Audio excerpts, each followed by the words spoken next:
In the U.S., more than 800 construction workers die every year while on the job. One of the most dangerous types of construction work is trenching, which kills 40 construction workers every year. Workers can suffer death or serious injury within minutes of being caught in a trench cave-in. But these deaths can be prevented. The video you're about to see shows one of the steps, classifying soil, that employers must follow so that trenching work can be done safely. This video is not intended to be a complete educational tool.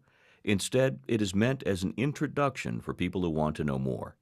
Employers have a responsibility to provide a safe workplace and required protective equipment. You'll learn how having the right information about a construction site can help save lives. Each employee who enters a trench must be protected from cave-ins by a protective system if the excavation is 5 feet or greater in depth, unless it is dug into stable rock. A support system is not required if the trench is less than 5 feet in depth. An examination of the ground by a competent person provides no indication of a potential cave-in. 1 cubic yard of soil can weigh as much as a car, 3,000 pounds, and comes in many varieties. Some types of soil are stable and some are not. When digging a trench, it's important to know the type of soil you're working with so you know how to properly slope, bench, or shore the trench. This can help prevent a cave-in. OSHA requires that employers have a competent person to determine the soil type. A competent person is someone who can identify conditions that are hazardous to employees and who also has the authorization to correct these hazards. All trenches that are 5 feet or deeper must follow OSHA's rules. The appendices of the OSHA excavation standard show the various types of support systems that may be used, up to a maximum depth of 20 feet. Any excavation deeper than 20 feet must use a protective system approved by a professional engineer. For all excavations, a competent person must conduct a full investigation every day, or when any trench conditions change, to identify and remove any potential hazards. In this video, you'll see how a visual inspection of a construction site's soil is performed. You will also see how to test the soil using 3 of the most common methods: the plasticity test, the thumb penetration test, and the pocket penetrometer test. For best results, OSHA recommends that the competent person use more than one of these methods to test the soil. Knowing the type of soil makes it possible to determine the right protective system to keep workers safe when they're working in an excavation. Soil can either be cohesive or granular. Cohesive soil contains fine particles and enough clay so that the soil will stick to itself. The more cohesive the soil, the more clay it has, and the less likely a cave-in will happen. Granular soils are made of coarse particles, such as sand or gravel. This type of soil will not stick to itself. The less cohesive the soil, the greater the measures needed to prevent a cave-in. OSHA uses a measurement called unconfined compressive strength to classify each type of soil. This is the amount of pressure that will cause the soil to collapse. This value is usually reported in units of tons per square foot. Soils can be classified as Type A, Type B, or Type C. Type A soil is the most stable soil in which to excavate. Type C is the least stable soil. It's important to remember that a trench can be cut through more than one type of soil. Let's look at each type of soil.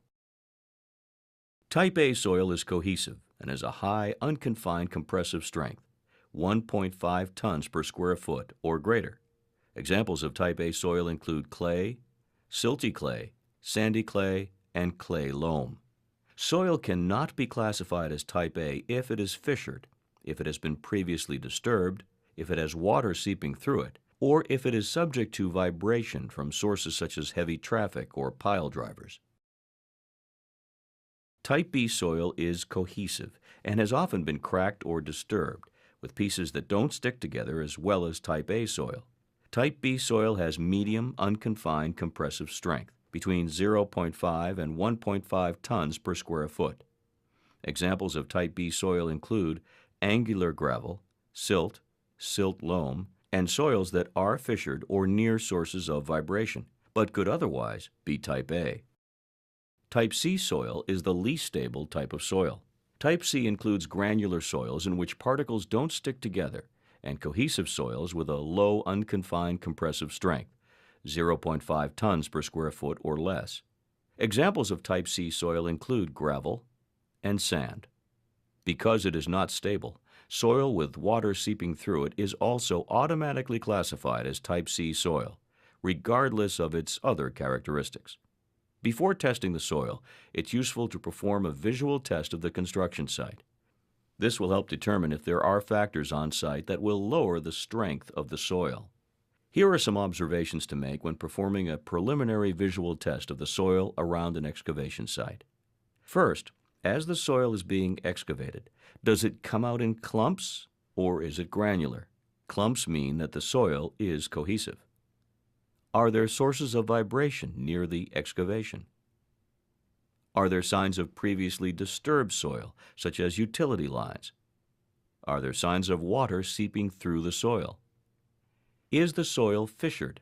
Signs of fissuring include crack-like openings or chunks of soil that crumble off the side of a vertical excavation wall. If any of these conditions are met, the soil cannot be classified as Type A. When performing a soil test, it's important to choose a good soil sample. Soil samples should be typical of the surrounding soil in the excavation, and additional samples should be taken as the excavation gets deeper. While the excavation wall is one place to take samples, OSHA recommends taking a large clump from the excavated pile, as long as the soil in the pile is fresh and hasn't been compacted. Test results can change as the soil dries out, so for the best results, samples should be taken and tested as soon as practical. Now let's look at the three main types of soil tests. The plasticity test, which is sometimes called the pencil test, is used to determine if the soil is cohesive. This test is performed by rolling a moist soil sample into a thread that's 1/8 of an inch thick and 2 inches long, resembling a short, slim pencil. If the sample can be held at one end without breaking, it is cohesive. Here's an example of what the results will look like if the soil is cohesive. Notice how the sample stays in one piece. Now look at what happens when the soil is not cohesive. The soil doesn't have the strength to hold itself together. Any soil that is not cohesive is automatically classified as Type C, although some Type C soils are cohesive. The thumb penetration test is used to quickly estimate the compressive strength of a cohesive soil sample. To perform the thumb penetration test, simply press the end of your thumb into a fresh clump of soil.